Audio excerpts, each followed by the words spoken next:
people. Anyway, I'm just going to do 3 different ways to show you how we can get the cylinder installed over the piston. So first off, we're going to do it the standard OEM typical way that we see is with a ring compression tool. And Brock and I are going to do this. I just wanted to show something on the tool here. Do you see where this says bottom? Yeah.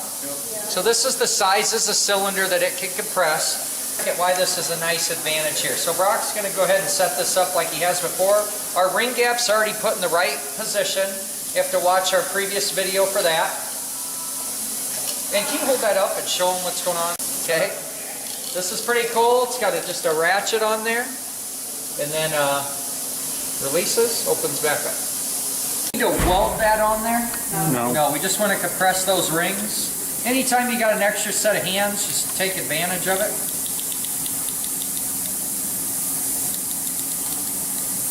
Alright, okay, so you see this little space that we've left up? A lot of people put this flush, and what happens is the bottom of the cylinder doesn't have what we call a lead-in or basically a place to rest. So with this on here, watch what happens. Now, since we're trading here, you're going to support the bottom of the piston. Notice he's just going to let the tool hang there. There you go. Okay?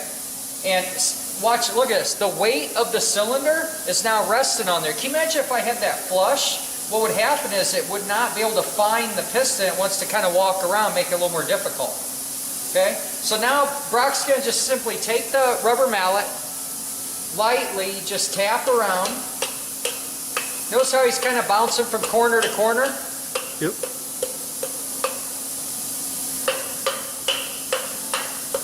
Okay. Just about had the tool pop out, and I'm going to bet you can see the camera on that side. The tool just about popped out because it hit right here. So hold this up. Right. We don't want to scratch that chrome either, so you think it'd be a good idea to put a rag under here? Yeah. Let's see what that looks like. Okay. Now that you're down there quite a ways and you think you're finished, stop. You could just simply do this number here. And what I like to do is get the tool to just pop off, and then we know that we're fully on there and life's going to be good. Alright, that's one way to do it. Is I'm going to install the piston in the cylinder. Okay? And you'll see here in a second why that is. But since I'm flipping things, I need to make sure that I'm putting the piston in the right direction because of our arrow. Does that make sense? Okay, so this is directional. So I need to go back up here. I know that this is this way. So if I take my cylinder and piston, I want to do this. Does that make sense? Alright, so here's a method where I could take and simply use a couple little screwdrivers. And we have that lead in. So what I'm going to do is I'm going to try and find the ring gap. It's right there. I'm going to go ahead and I'm going to push this on. Somebody got to time me.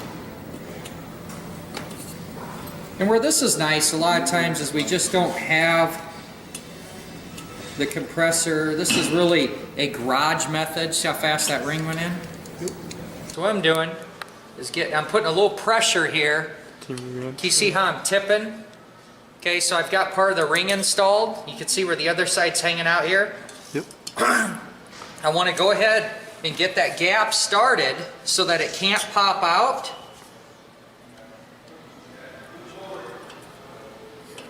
Does that make sense?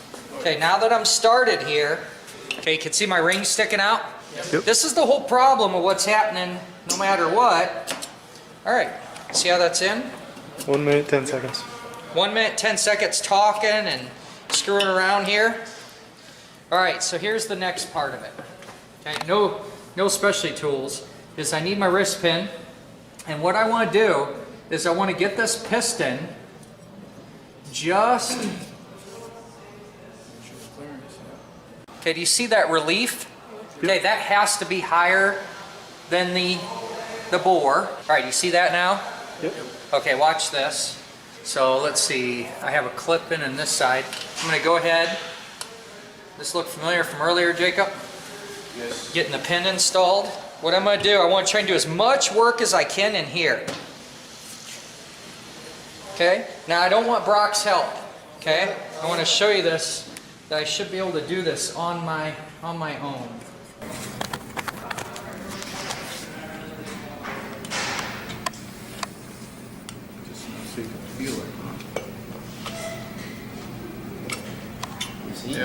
big.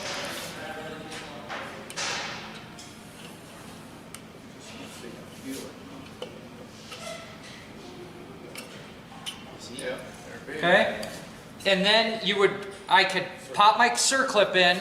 Okay, you with me?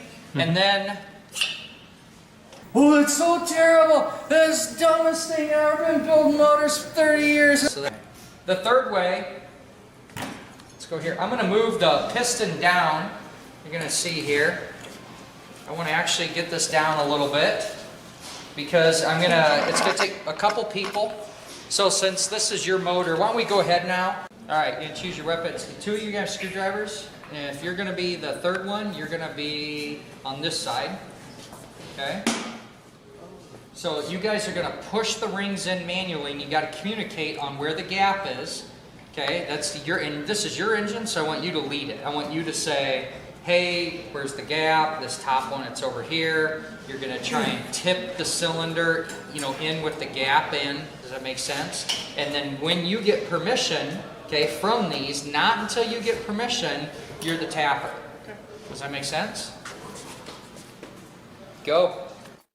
For many new techs, this way seems safer because you don't feel alone. You feel like you have some help and other people to see what's going on. But in all reality, this is a really good way to break a ring on installation. If someone gets ahead of the other person and you don't have good communication and they tap or push, boom, you're snapping a ring. It's going to be a bad day. So, we're still practicing this skill set just so it's a way for them to understand and see how to communicate with the other mechanic and what this looks like. But ultimately, this is a job you really need to be able to do by yourself on your own and get good at it. You got to practice it. Do it over and over and over until you become an expert.